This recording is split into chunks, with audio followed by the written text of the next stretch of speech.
നമസ്കാരം. നിലമ്പൂർ ഇലക്ഷൻ പ്രവർത്തനം ഇളകി മറിയുകയാണ്. ഇന്ന് PV അൻവറിൻ്റെ റോഡ് ഷോ നടക്കുകയാണ്. യൂസഫ് പട്ടാൻ ആണ് വന്നിരിക്കുന്നത്. ബംഗാളിൽ നിന്ന് മുൻ ക്രിക്കറ്റ് താരമായ യൂസഫ് പട്ടാനെ കാണാൻ വേണ്ടി ആയിരക്കണക്കിന് ആളുകളാണ് എത്തിയിരിക്കുന്നത്. അതോടൊപ്പം റോഡ് ഷോ അതിഗംഭീരമായിട്ടാണ് നടന്നിരിക്കുന്നത്. ഇത് LDFനെയും UDFനെയും ഒരേപോലെ ഞെട്ടിച്ചിരിക്കുന്നു എന്നുള്ളതാണ് സത്യം. അധികം പിണറായി സത്തിനെതിരെയുള്ള പോരാട്ടമാണ് നടത്തുന്നത് എന്ന് ഡിക്ലെയർ ചെയ്തിട്ടുണ്ട്. എന്നാൽ ഇതിനിടയിൽ വന്ന വലിയൊരു സംഭവം എന്ന് പറയുന്നത് വോയിസ് ഓഫ് നിലമ്പൂർ എന്ന സംഘടന നടത്തിയ സർവേ റിപ്പോർട്ട് പുറത്തു വന്നിരിക്കുകയാണ്. ആ സർവേ റിപ്പോർട്ട് യഥാർത്ഥത്തിൽ UDFനെയും LDFനെയും ഞെട്ടിക്കുന്നതാണ്. എന്താണ് ഈ സർവേ റിപ്പോർട്ടിൽ പറയുന്നത് എന്ന് ആദ്യം നോക്കാം.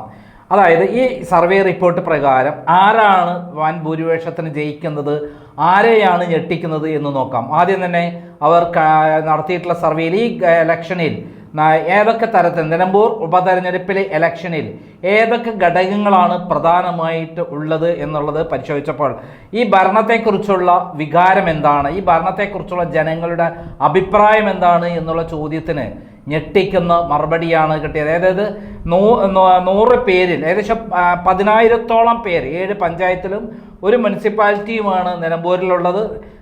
മൊത്തം 1,41,000 വോട്ടേഴ്സ് ഉണ്ട്. 1,04,000 മുസ്ലിങ്ങളും 1,02,000 ഹിന്ദുക്കളും 35,000 ക്രിസ്ത്യാനികളുമാണ് നിലമ്പൂരിലുള്ളത്. ഈ മണ്ഡലത്തിൻ്റെ പ്രത്യേകത 70% ഭാഗങ്ങളും മലയോര കർഷകരാണ് എന്നുള്ളതാണ് ഏറ്റവും പ്രധാനം. 7 പഞ്ചായത്തുകളും ഒരു മുനിസിപ്പാലിറ്റിയും അടങ്ങുന്ന ഈ മണ്ഡലത്തിൽ നടക്കുന്ന ഇലക്ഷൻ വരാൻ കാരണം PV അൻവർ തന്നെയാണ്. അദ്ദേഹം മുമ്പ് ആദ്യം 2016 ഇവിടെ നിന്ന് 12,000-ഓളം വോട്ടിന് ജയിച്ചു. അതിനുശേഷം കഴിഞ്ഞ തവണത്തെ ഇലക്ഷനിൽ അദ്ദേഹം നേടിയത് 81,000-ഓളം വോട്ട് നേടി. 81,227 വോട്ടാണ് നേടിയത്. അങ്ങനെ 2,700-ഓളം വോട്ടിനാണ് അദ്ദേഹം കഴിഞ്ഞ തവണ വിജയിച്ചിട്ടുള്ളത്. അദ്ദേഹം നടത്തുന്ന റോഡ് ഷോ നിലമ്പൂരിനെ ശരിക്കും ഇളക്കി മറിച്ചിരിക്കുന്നു എന്നുള്ള കാര്യത്തിൽ യാതൊരു സംശയമില്ല. അതാണോ ഞെട്ടിച്ചത്? അതല്ല ഞാൻ ഞെട്ടിച്ചത്. നിലമ്പൂരിനെ സംബന്ധിച്ചിടത്തോളം, ഈ ഇലക്ഷനെ സംബന്ധിച്ചിടത്തോളം ഏറ്റവും പ്രധാനപ്പെട്ട കാര്യം ഭരണവിരുദ്ധ വികാരം തന്നെയാണ്. ഭരണവിരുദ്ധ വികാരം എന്ന് പറഞ്ഞാൽ ഇവിടെയുള്ള ബഹുഭൂരിപക്ഷം ആൾക്കാരും 60% ആളുകളും ഇപ്പോഴത്തെ ഗവൺമെൻറ്റിനെതിരാണ്, പിണറായി സർക്കാരിനെതിരാണ്, ഭരണത്തിനെതിരെയുള്ള ശക്തമായ വികാരമാണ് ആഞ്ഞടിക്കുന്നത്. അതായത് ഭരണവിരുദ്ധ വികാരമായിരിക്കും ഈ ഇലക്ഷനിൽ LDFനെ ഏറ്റവും കടപുഴകിയെറിയിക്കുക. നിലമ്പൂരിൽ PV അൻവർ പറയുന്നതും UDF പറയുന്ന ഒന്നാണ്. പക്ഷേ ജനങ്ങൾ ആരാണ് വിജയിക്കാൻ പോകുന്നത് നോക്കുമ്പോൾ UDFനാണ് ഇതിൻ്റെ ബഹുഭൂരിപക്ഷമുള്ള വോട്ട് കിട്ടുക എന്നുള്ളതാണ് ഏറ്റവും പ്രധാനം. അതായത് ഭരണവിരുദ്ധ വികാരം കൊണ്ട് കഴിഞ്ഞ തവണ LDFന് കിട്ടിയ 81,000 വോട്ടിൽ ഏകദേശം 15% മുതൽ 20% വരെ വോട്ട് UDFിലേക്ക് പോകുമെന്നുള്ളതാണ്. അതായത് ഏകദേശം 15,000-ഓളം വോട്ട് UDFിലേക്ക് ഒഴുകിപ്പോകും. യഥാർത്ഥത്തിൽ ഇവിടെ CPMന് വോട്ട് 29,000 വോട്ടുള്ളൂ. 40,000 വോട്ട് കോൺഗ്രസിനുണ്ട്. 30,000 വോട്ട് 40,000-ഓളം വോട്ട് കോൺഗ്രസിനുണ്ട്. 30,000-ഓളം വോട്ട് മുസ്ലിം ലീഗിനുണ്ട്. അങ്ങനെയുള്ള നിലമ്പൂർ മണ്ഡലത്തിൽ ഭരണവിരുദ്ധ വികാരം വരുമ്പോൾ കഴിഞ്ഞ തവണ കിട്ടിയ 81,000 വോട്ടിൽ 15% 20% കുറയുമ്പോൾ ആവറേജ് ഒരു 15,000 വോട്ടാണ് കുറയാൻ പോണത്. ഈ 15,000 വോട്ട് 81,000 വോട്ട് എന്ന് കുറയുമ്പോൾ ഇത് 66,000 വോട്ടായി കുറയും. ആർക്ക്? കോൺഗ്രസ്, CPMന്, സ്വരാജിന്. ആ 15,000 വോട്ടാർക്കാണ് കിട്ടാൻ പോണത്? നിലമ്പൂരിൽ ഇപ്പോൾ ആര്യാടൻ മുഹമ്മദിൻ്റെ മകനായ ആര്യാടൻ ഷൗക്കത്തിനാണ്.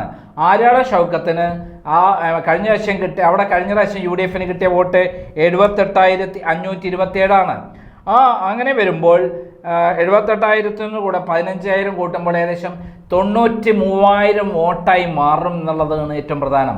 അതോടൊപ്പം ഏറ്റവും പ്രധാനപ്പെട്ട കാര്യം, രണ്ടാമത്തെ ഘടകമായി വരുന്നത് PV അൻവർ തന്നെയാണ്.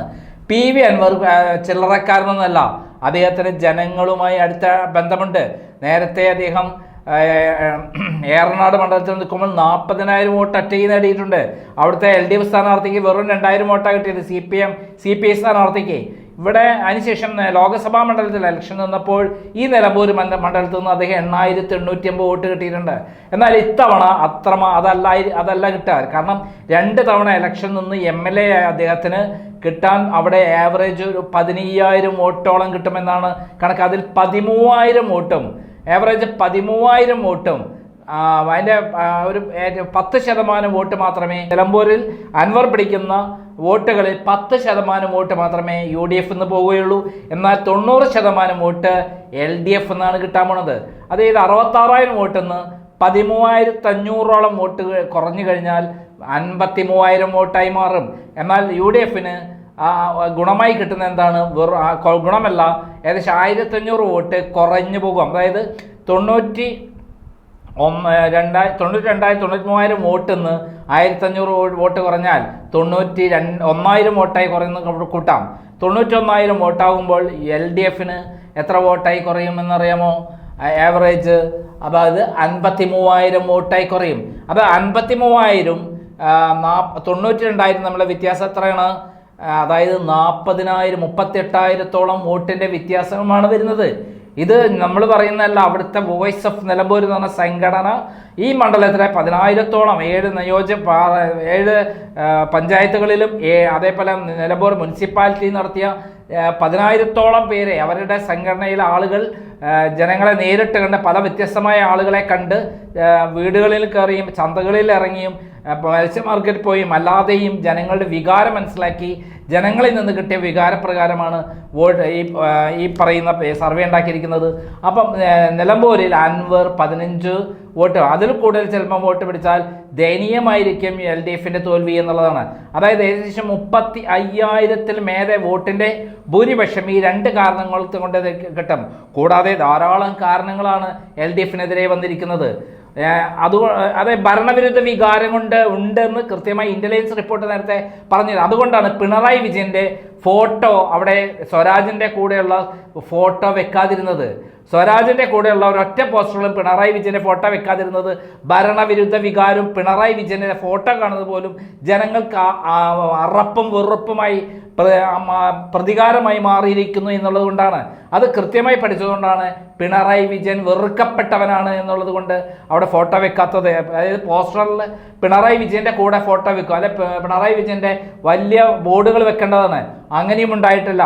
അപ്പം അതിന് കാരണം പിണറായി വിജയൻ എന്നത് ജനങ്ങളെ ഏറ്റവും വെറുക്കപ്പെട്ട മുഖ്യമന്ത്രിയായി മാറിയിരിക്കുന്നു എന്നുള്ളത് കൊണ്ടാണ്. ഈ 9 വർഷം കൊണ്ട് കേരളത്തെ ഏറ്റവും വെറുക്കപ്പെട്ട നേതാവ് ആരാണെന്ന് വെച്ചാൽ പിണറായി വിജയൻ എന്ന് പറയുന്ന മാഫിയ തലവനാണ്. പിന്നെ അടുത്തത് ഏറ്റവും പ്രധാനപ്പെട്ട ഒരു കാര്യം കർഷകരാണ്. മൂന്നാമത്തെ ഏറ്റവും വലിയ പ്രശ്നം കർഷകരാണ്. കർഷകർ എന്ന് പറയുന്നത് 70% കർഷകരാണ് നിലമ്പൂരിലുള്ളത്.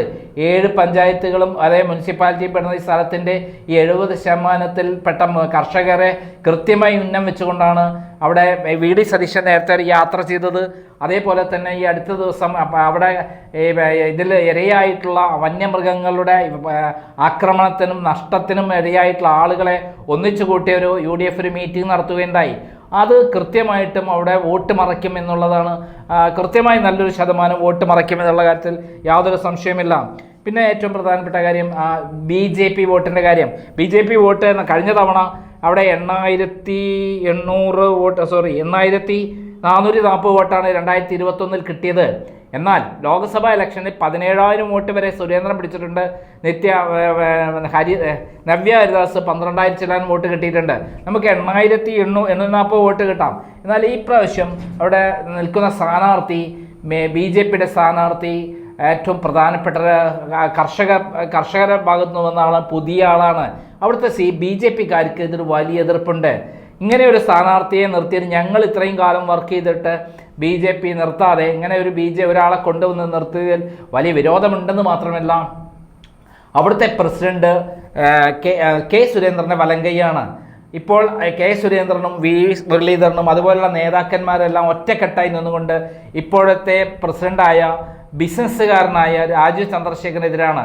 ജനങ്ങളുമായി യാതൊരു ബന്ധവുമില്ലാത്ത രാജീവ് ചന്ദ്രശേഖരനെ എല്ലാ തരത്തിലും മുട്ടുകുത്തിക്കാൻ ഇത്തവണ BJPയുടെ വോട്ട് കുറയ്ക്കണം. അതുകൊണ്ട് തന്നെ BJPയുടെ ഒരു പരിധി വരെയുള്ള വോട്ട് UDFന് പോകാനാണ് സാധ്യത. അത് എത്രമാത്രം വോട്ടുണ്ടാവും നമുക്ക് പറയാൻ പറ്റില്ല. എത്ര വോട്ട് കുറയുന്നു അത് UDF-ന് BJP-യുടെ പ്രസിഡന്റായ രാജീവ് ചന്ദ്രശേഖരനോടാണ്. യഥാർത്ഥത്തിൽ പിണറായി വിജയൻ ഡൽഹിയിൽ പോയി ഒത്തുതീർപ്പിനൊക്കെ പോയിട്ടുണ്ട്, BJP-യുടെ വോട്ട് ഞങ്ങൾക്ക് തരണം എന്ന് പറഞ്ഞിട്ട്. എന്നാൽ അവിടുത്തെ ജനങ്ങൾ അതിനെതിരാണ്, ഗവൺമെന്റിനെതിരാണ് അവിടുത്തെ BJP-യിലെ പ്രവർത്തകർ. അത് വളരെ ശക്തമായ രൂപത്തിലുള്ള വികാരമാണ് നിലമ്പൂരിലുള്ള അവിടെ പ്രസംഗിച്ചവരെല്ലാവരും തന്നെ പിണറായി വിജയനെതിരെയാണ് പ്രസംഗിച്ചിട്ടുള്ളത് എന്നുള്ളതാണ് സത്യം. അതുകൊണ്ട് തന്നെ അവരുടെ വോട്ടിൽ നിന്ന് എത്ര വോട്ട് ഇങ്ങോട്ട് മാറിപ്പോകും എന്നുള്ളത് നമുക്ക് പറയാൻ പറ്റില്ല. എന്നിരുന്നാലും അതിൻ്റെ ഭാഗമായിട്ട് BJP-യുടെ ഒരു നല്ലൊരു ശതമാനം വോട്ട് ആർക്ക് കിട്ടും? UDF-ന് കിട്ടും. അടുത്തത് ഏറ്റവും പ്രധാനപ്പെട്ട 3 ഘടകങ്ങളാണ് ഞാൻ പറയുന്നത്. അതായത് ശബരിമല വിവാദം. നമ്മുടെ ആ ശബരിമല വിവാദത്തിൽ നമ്മുടെ സ്വരാജ് നേരത്തെ നടത്തിയുള്ള പ്രസംഗം ഒന്ന് ആദ്യം കേട്ടു നോക്കാം. എല്ലാ ദിവസവും കന്യയ്യപ്പന്മാർ വരികയാണ്. എന്നെങ്കിലും ഒരിക്കലും ഇത് വരാതിരിക്കുമെന്ന് പ്രതീക്ഷിച്ചിട്ടാണ് മാളികപ്പുറത്തമ്മ ഇരിക്കുന്നത്. അയ്യപ്പനും പ്രതീക്ഷ ഉണ്ടാവും, കാരണം എന്താ പറഞ്ഞ വാക്കാണ്. പക്ഷെ എല്ലാ ദിവസവും വന്നുകൊണ്ടിരിക്കുകയാണ്. അങ്ങനെ കാത്തിരുന്ന് മാളികപ്പുറത്തമ്മയ്ക്ക് ദുഃഖം സഹിക്കാനാവാതെ മാളികപ്പുറത്തമ്മ കരഞ്ഞു. അതാണ് ആ കണ്ണുനീരിങ്ങനെ വന്ന് വീണ് അത് ഒരു മഹാപ്രളയമായി മാറി. അങ്ങനെയാണ് കേരളത്തിൽ പ്രളയം ഉണ്ടായി. മനസ്സിലായി? പ്രളയം വന്നത് അങ്ങനെ. ആ പ്രളയം വന്നപ്പോ അച്ചൻകോവിലാറിലും മീനച്ചിലാറിലും ആലുവാപ്പുഴയിലും ഒക്കെ വെള്ളം പൊങ്ങി. അങ്ങനെ പമ്പയിലും വെള്ളം പൊങ്ങി. പ്രളയം വന്നതെന്നാന്ന് ഓർമ്മയുണ്ട്. ആഗസ്റ്റ് 16 നമ്മുടെ അത്തം ഘോഷയാത്ര നമ്മൾ ഒഴിവാക്കിയില്ല. ആഗസ്റ്റ് 15 അത്തം ഉദ്ഘാടനം ചെയ്തു. പക്ഷെ ഘോഷയാത്ര വേണ്ടെന്ന് വെച്ചു. അപ്പോഴേക്ക് മഴ കനത്തു. ആഗസ്റ്റ് 16 മഴ പ്രളയമായി വന്നു. 17 ആയപ്പോഴേക്ക് വീടുകളെല്ലാം മുങ്ങിപ്പോയി. അപ്പോൾ പമ്പയിലും വെള്ളം പൊങ്ങി. എല്ലാ വീടും വെള്ളത്തിലടി. ആർക്കും അങ്ങോട്ട് പോകാൻ വയ്യ. അപ്പോൾ ഒരാൾക്കും ശബരിമലയിലേക്ക് കയറാൻ വയ്യാത്ത സാഹചര്യം. ആഗസ്റ്റ് 17 എന്ന് പറഞ്ഞാൽ ചിങ്ങം 1 ആഗസ്റ്റ് 17 ചിങ്ങമാസം 1 തീയതി നട തുറന്നപ്പോ കന്യയ്യപ്പനും ഇല്ല, ഗുരുസ്വാമി ഇല്ല, ആരുമില്ല. കാരണം പ്രളയമാണ്. അങ്ങനെ ചരിത്രത്തിൽ ആദ്യമായി കന്യയ്യപ്പൻ ചിങ്ങമാസം 1 തീയതി മലയിലെത്തിയില്ല. അപ്പൊ വ്യവസ്ഥ പ്രകാരം എന്ത് വേണം? മാളികപ്പുറത്തമ്മയെ വിവാഹം കഴിക്കണം. ആഗസ്റ്റ് മാസം 18 തീയതി. വാക്ക് പറഞ്ഞാൽ പാലിക്കുന്ന ആളല്ലേ അയ്യപ്പൻ, അല്ലാതെ വാക്കിന് വ്യവസ്ഥ ഇല്ലാത്ത ആളാ അയ്യപ്പൻ എന്നാ പറയുക? അങ്ങനെയുണ്ട്. 18 തീയതി വാക്ക് പ്രകാരം അയ്യപ്പൻ മാളികപ്പുറത്തമ്മയെ വിവാഹം കഴിച്ചു. അങ്ങനെ ബ്രഹ്മചര്യം അവസാനിച്ചു. അതുകൊണ്ട് ഇനി ശബരിമലയിൽ ഭക്തർക്ക്, സ്ത്രീകൾക്ക് വരുന്നതിൽ തടസ്സമില്ല. കാര്യങ്ങൾ ഇങ്ങനെ ആയതുകൊണ്ട് ജഡ്ജി ദീപക് മിശ്രയെ കൊണ്ട് അയ്യപ്പൻ തന്റെ ഹിതപ്രകാരം വിധി എഴുതിയപ്പോൾ ഇനി സ്ത്രീകൾക്ക് വരാം എന്ന് വിധിയിൽ എഴുതി ചേർത്തു. അങ്ങനെയാണ് വിധി വന്നിട്ടുള്ളത്. അങ്ങനെ വിശ്വസിച്ചാൽ പോരെ, പ്രശ്നം കഴിഞ്ഞില്ലേ? ഞാൻ ഈ പറഞ്ഞതൊക്കെ യുക്തിയില്ലേ? ഞാൻ ഈ പറഞ്ഞതിൽ യുക്തിരഹിതമായി എന്തെങ്കിലും ഉണ്ടോ? നിങ്ങൾ പറ. യുക്തിയില്ലാത്ത എത്രയോ കാര്യങ്ങൾ നമ്മൾ വിശ്വസിക്കുന്നു.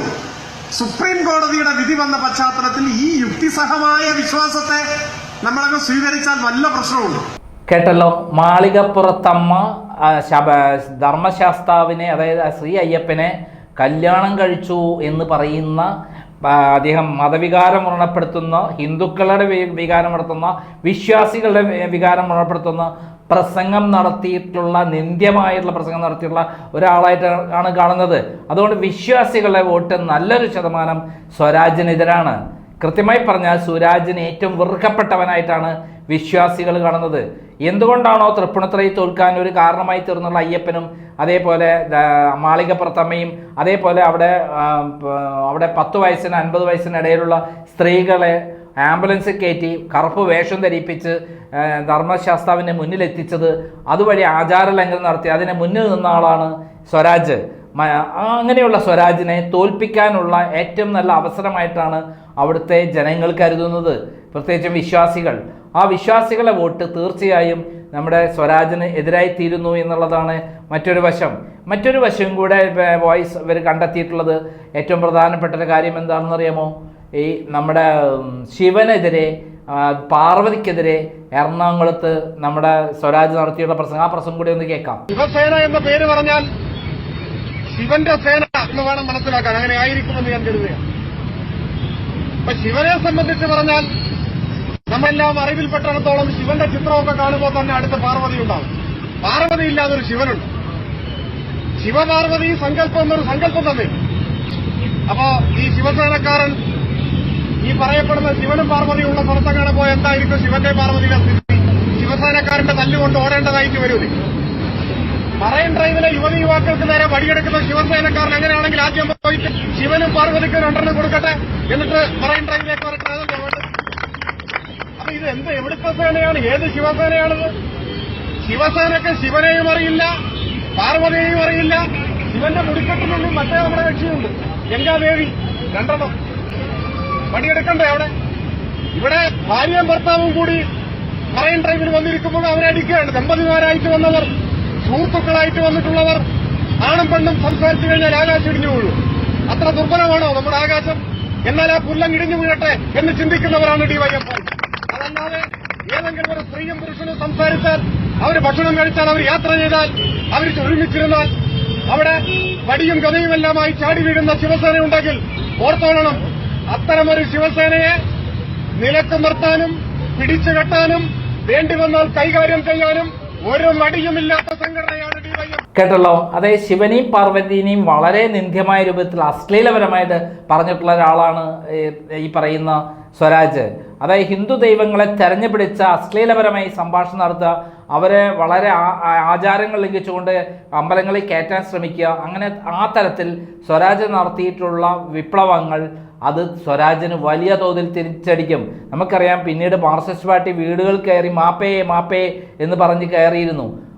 അതിനുള്ള തിരിച്ചടി നിലമ്പൂരിൽ തീർച്ചയായും അവിടെ ആളുകൾ വെയിറ്റ് ചെയ്തിരിക്കുകയാണ് എന്നുള്ളതാണ് അവിടെയുള്ള ജനങ്ങളിൽ നിന്ന് കിട്ടിയ റിപ്പോർട്ടിൽ നിന്ന് പറയുന്നത്. ജനങ്ങളിൽ നിന്നുള്ള എന്തൊക്കെ കാരണങ്ങളാണ് അവിടെ UDF-നെതിരെ LDF-നെതിരെ എന്നുള്ളത് നോക്കുമ്പോൾ LDF-നെതിരെയാണ് ബഹുഭൂരിപക്ഷം ആളുകളും പ്രതികരിച്ചത്. അൻവറിന് ശരിക്കും സപ്പോർട്ടുണ്ട്, പക്ഷെ അൻവറിൻ്റെ വോട്ട് UDF-ലേക്ക് പോകുള്ളൂ. കാരണം UDF ആണ് ജയിക്കുക എന്നുള്ളതുകൊണ്ടാണ് UDF-ലേക്ക് പോവുക. അൻവർ ശരിക്ക് 10-30,000 വോട്ട് കിട്ടാനുള്ള സാധ്യതയുണ്ടെങ്കിലും പക്ഷെ ജനങ്ങൾ UDF-നെ വോട്ട് ചെയ്യുന്നതിന് കാരണം LDF-നെ തോൽപ്പിക്കണം എന്നുള്ള ശക്തമായ വികാരം കൊണ്ടാണ്. ഇതേപോലെ മറ്റൊരു പ്രധാനപ്പെട്ട കാര്യമാണ് VS അച്യുതാനന്ദനെ കുറിച്ച് അദ്ദേഹത്തിനെ വെട്ടി നുറുക്കി പട്ടിക്ക് കൊടുക്കണമെന്നും അതേപോലെ അദ്ദേഹത്തിന് ക്യാപിറ്റൽ പണിഷ്മെൻറ്റ് കൊടുക്കണമെന്ന് പറഞ്ഞുകൊണ്ടും അദ്ദേഹം ഒറ്റുകാരനാണെന്ന് പറഞ്ഞുകൊണ്ടുള്ള അദ്ദേഹത്തിൻ്റെ പ്രസ്താവന അത് വലിയ തോതിൽ അവിടെ CPM അണികളിൽ മുതിർന്ന നേതാക്കന്മാരുടെ ഇടയിൽ വലിയ തോതിൽ പ്രശ്നമുണ്ടായിട്ടുണ്ട്. അതും തീർച്ചയായിട്ടും അവിടെ ഒരു നല്ല ശതമാനം ആളുകളുടെ CPM-ൻ്റെ ഇടയിൽ തന്നെ ഒരു 10% ആളുകൾ തിരിച്ചു കുത്താൻ തയ്യാറായി നിൽക്കുന്നു എന്നുള്ളതാണ്, അല്ലെങ്കിൽ നിർജ്ജീവമാകും സ്വരാജിൻ്റെ കാര്യത്തിൽ എന്നുള്ളതാണ് അവിടെ നിന്ന് കിട്ടിയ വിവരം. ഇതേപോലെ തന്നെയാണ് പഹൽഗാം ഭീകരാക്രമണത്തിൽ ഇന്ത്യ വിരുദ്ധ നിലപാടെടുത്ത് പാകിസ്ഥാൻ അനുകൂലമായി പ്രസംഗിച്ചിട്ടുള്ള ദേശദ്രോഹിയാണ് ഈ പറയുന്ന സ്വരാജ് എന്ന് എല്ലാ മേഖലയിലുള്ള ആളുകൾ ഒറ്റക്കെട്ടായി ചിന്തിക്കുന്നുണ്ട് എന്നാണ് ഈ വോയിസ് ഓഫ് നിലമ്പൂർ നടത്തിയ സർവേയിൽ പറയുന്നത്. അവിടെയുള്ള ജനങ്ങളിൽ ബഹുഭൂരിപക്ഷവും സ്വരാജിൻ്റെ ഈ ഇന്ത്യ വിരുദ്ധ പാകിസ്ഥാൻ അനുകൂലമായുള്ള ഈ പ്രസംഗം അദ്ദേഹത്തെ ഫേസ്ബുക്ക് പോസ്റ്റ് അദ്ദേഹത്തെ തീർച്ചയായും തോൽപ്പിക്കേണ്ടതാണ്. അദ്ദേഹത്തെ ഒരു കാരണവശാലും നിലമ്പൂരിൽ നിന്ന് ജയിപ്പിക്കരുത് എന്നുള്ളതാണ് പ്രധാന ഘടകമായിട്ടുള്ളത്. അപ്പം ഇത് വളരെ പ്രധാനപ്പെട്ട ഘടകമാണ്. എല്ലാ ജനങ്ങളും, അതായത് ഏറ്റവും പ്രധാനപ്പെട്ട ഒരു ഘടകമായിട്ട് അവിടെ വരുന്നുണ്ട് എന്നുള്ളതാണ് അവിടെ നിന്നുള്ള റിപ്പോർട്ടുകൾ. അതേപോലെ തന്നെയാണ് ഏറ്റവും മറ്റൊരു പ്രധാന ഘടകം CPI-നെ ഏറ്റവും മോശമായി ചിത്രീകരിച്ചിട്ടുള്ള ഈ സ്വരാജിനെ തൃപ്പൂണിത്തുറയിൽ തോൽപ്പിക്കാൻ പ്രധാന ഘടകമായി തീർന്ന CPI-യുടെ വോട്ടുമുണ്ടായിരുന്നു. അവിടെ കോൺഗ്രസിൻ്റെയും ഒരു ഭാഗത്തിൻ്റെയും അതേപോലെ BJP-യുടെ 6000 വോട്ടും സ്വരാജിന് കിട്ടിയിട്ടും അദ്ദേഹം തോൽക്കാൻ കാരണം CPI-യുടെ വോട്ടടക്കം ആർക്ക് കിട്ടി? K ബാബുവിന് കിട്ടിയതുകൊണ്ടാണ്. വേറെയും കാരണങ്ങളുണ്ട്, അതാണ് നമ്മൾ പറയാൻ പോണത്. ഇവിടെ നടന്ന സർവേയിൽ CPI-ൻ്റെ ആൾക്കാർ ഇവിടെ മറച്ചു കുത്തുമെന്നുള്ള വലിയ വോട്ടൊന്നുമില്ല, 1500-2000 വോട്ടുള്ളൂ. പക്ഷെ ആ വോട്ട് പോലും സ്വരാജിന് കൊടുക്കില്ല എന്നുള്ള രഹസ്യ തീരുമാനം എടുത്തു എന്ന് പറയുന്നൊരു സംഭവം പറയുന്നുണ്ട്. ഇതേപോലെ തന്നെ ഏറ്റവും പ്രധാനപ്പെട്ട കാര്യം, ഈ സാധാരണ UDF-ൽ പരസ്പരം തമ്മിലടിക്കാറുണ്ട്. 2016 ഇലക്ഷനിൽ ആര്യാടൻ ഷൗക്കത്തിനെതിരെ അങ്ങനെ ഒരു വികാരമുണ്ടായിരുന്നു. പക്ഷെ ഇപ്പോൾ ആ വികാരമില്ല. മാത്രമല്ല VD സതീശൻ്റെ ഒരു എഫക്റ്റ് ഉണ്ട്. എല്ലാവരും കോർത്തിണക്കിക്കൊണ്ടുള്ള ഇലക്ഷൻ എഞ്ചിനീയറിംഗ്. UDF ഒറ്റക്കെട്ടാണ്. അതിന് കാരണം VD സതീശനാണ്. VD സതീശൻ എടുത്ത ഉറച്ച നിലപാടുകളാണ് അവിടെ UDF-നെ നയിക്കുന്നത്. നമുക്കറിയാം, തൃക്കാക്കരയിലും പുതുപ്പള്ളിയിലും പാലക്കാടും അതേപോലെ ചേലക്കരയിലും നമ്മുടെ VD സതീശൻ നേതൃത്വത്തിൽ നടത്തിയ ഇലക്ഷൻ എഞ്ചിനീയറിംഗ് പ്രവർത്തനം അത് ശക്തമായ രൂപത്തിൽ പ്രവർത്തിച്ചു. എല്ലാ സ്ഥലത്തും 4ഉം 5ഉം ഇരട്ടിയിലാണ് വോട്ടുകൾ കിട്ടി ജയിച്ചുള്ളത്. ഇവിടെ അതേപോലെ UDF ഒറ്റക്കെട്ടായി പ്രവർത്തിക്കുന്നുള്ളതാണ്. അതായത് 45,000 വോട്ട് കോൺഗ്രസിനും 30,000 വോട്ട് ലീഗിനുമുണ്ട് അവിടെ. ഇപ്പോൾ 75,000 വോട്ട് അവർക്ക് ഉറച്ചതായിട്ട് തന്നെയുണ്ട്. അത് തീർച്ചയായിട്ടും അവിടെ വലിയ തോതിൽ വോട്ട് മറയ്ക്കും എന്നുള്ള കാര്യത്തില്ല. കാരണം അവരെ ഒറ്റക്കെട്ടായ എല്ലാ വോട്ടും പോൾ ചെയ്ത് കഴിഞ്ഞാൽ അവരുടെ വിജയം ഉറപ്പാണ് എന്നാണ് ഇപ്രാവശ്യം. അങ്ങനെ അവരുടെ വോട്ട് ചെതറിപ്പോകുന്നില്ല. ഏതെങ്കിലും തരത്തിൽ അവിടെ ജോയിയെ സ്ഥാനാർത്ഥിയാക്കിയതുകൊണ്ട് അവിടെ ഭയങ്കര വിരോധമുണ്ട് എന്നൊക്കെ പറഞ്ഞ് പ്രചാരണം ഉണ്ടായിരുന്നെങ്കിലും ജോയിയാണ്, അതായത് മലപ്പുറം ജില്ലാ കോൺഗ്രസ് പ്രസിഡന്റ് ജോയിയാണ് മുന്നിൽ നിന്ന് പ്രവർത്തിക്കുന്നത്. അതുകൊണ്ട് തന്നെ യാതൊരു തരത്തിലും അവിടെ വേറെ പ്രശ്നങ്ങളില്ല എന്നുള്ളതാണ്. അതുകൊണ്ട് ഒറ്റക്കെട്ടായി UDFിൻ്റെ വോട്ട് പോൾ ചെയ്യപ്പെടും. അത് ഓരോ ബൂത്തുകൾ കേന്ദ്രീകരിച്ച് തന്നെ അവിടെ പ്രവർത്തനങ്ങൾ കേന്ദ്രീകരിച്ച് നടക്കുന്നു എന്നുള്ളതാണ്. അതിൽ അവർ ആദ്യ റൗണ്ടും 2ാം റൗണ്ടും 3ാം റൗണ്ടും കഴിഞ്ഞു. ഇനി പോളിംഗിലേക്ക് ഇനിയിപ്പോൾ ആകപ്പാടെ ദിവസം എത്രയുണ്ട്? വെറും 4 ദിവസമാണുള്ള ഇലക്ഷന്. 19-ാം തീയതി ഇലക്ഷനാണ്. 19-ാം തീയതി ഇലക്ഷൻ എന്ന് പറഞ്ഞാൽ പ്രചരണം 2 ദിവസമേ ഉള്ളൂ.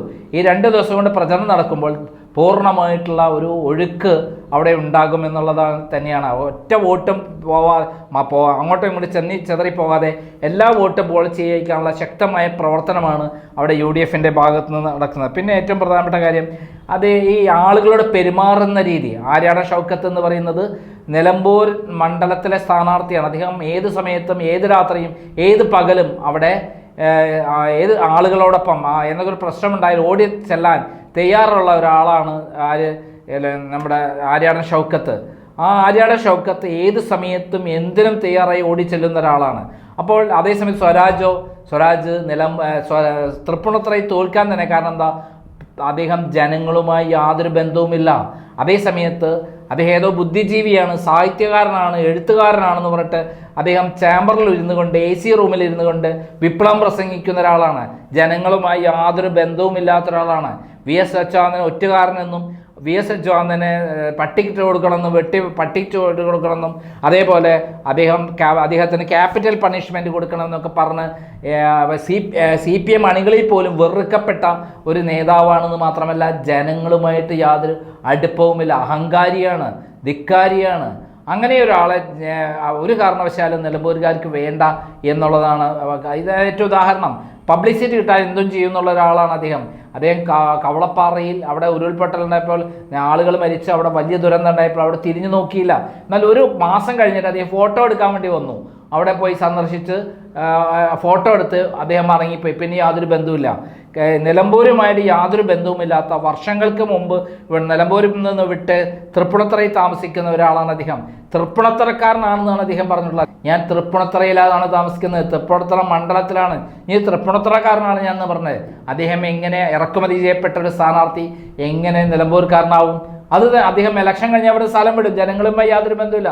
അങ്ങനത്തെ ഒരു സ്ഥാനാർത്ഥി ആയതുകൊണ്ട് തന്നെ LDFിലെ അടക്കം വോട്ട് ഇങ്ങോട്ട് ആര്യാടൻ ഷൗക്കത്തിന് പോകും എന്നുള്ള ഒരു കാര്യമാണ് നടക്കുന്നത്. പിന്നെ ഇത്രയും കാര്യങ്ങളാണ്. പിന്നെ മറ്റൊരു പ്രധാനപ്പെട്ട കാര്യം, പ്രിയങ്ക ഗാന്ധി കഴിഞ്ഞ ലോക്സഭാ ഇലക്ഷൻ 65,000-ഓളം വോട്ടിൻ്റെ ഭൂരിപക്ഷമാണ് നിലമ്പൂരിൽ നിന്ന് നേടിയിട്ടുള്ളത്. ആ 65,000 വോട്ട് നേടിയിട്ടുള്ള ഭൂരിപക്ഷം എന്ന് പറയുമ്പോൾ എന്തായിരിക്കും സ്ഥിതി? അതിൻ്റെ പകുതി വോട്ടിൻ്റെ ഭൂരിപക്ഷം നിർബന്ധമായിട്ടും കിട്ടും ആർക്ക് എന്നാണ് പറയുന്നത്?